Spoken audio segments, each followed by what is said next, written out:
meron pa tayong 84.7% na hindi pa nakakapag-subscribe sa YouTube channel ko.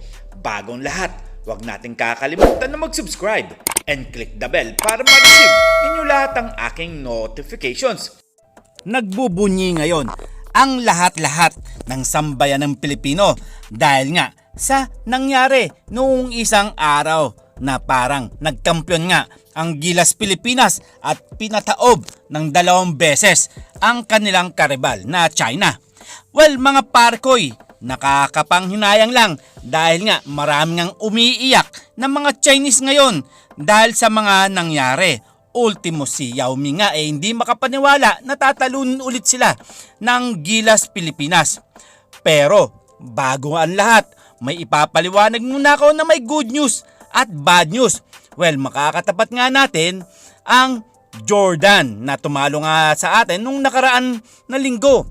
Well, ang Jordan nga talagang nakakapanabik nga ang kalabanin dahil nga nakaka-challenge ito dahil nandyan nga si Jefferson nga. Well, naglaro nga ito sa TNT Katropa at tinalo nga nila ang Barangay Ginebra.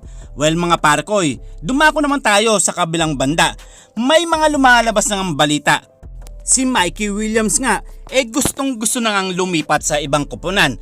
Well, alam naman natin na si Williams nga may kaibigan o katunggali sa Barangay Ginebra. Alam nyo naman kung sino ang kanyang barkada doon. Well, mga parkoy, si Williams nga talagang napagbigay ng kampyonato sa kanyang koponan na TNT Katropa.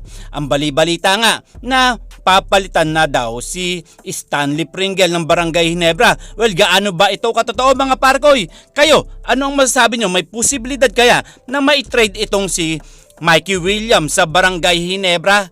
Well, kayo na ang humusga dyan at magkomento kayo at sasagutin natin yan isa-isa. Aalamin natin yan na kailangan na nga ng Barangay Ginebra ng mga point guard. Well, punong-puno na nga ng point guard itong Barangay Ginebra at sino naman kaya ang kanilang pwedeng i-trade at sino pwedeng ibangko o 3-team trade dito, mga parkoy. Well, sa ngayon talagang nag-a-adjust pa ang Barangay Ginebra para sa kanilang koponan dahil nga maraming kakailanganin ng Barangay Ginebra dahil ang ibang koponan talagang nagpapalakas na at kumukuha na rin ng mga bagong rookies na makakatulong sa kanilang koponan. Well, malaking tulong ito si Mikey Williams once na nakuha nga ito ng Barangay Ginebra.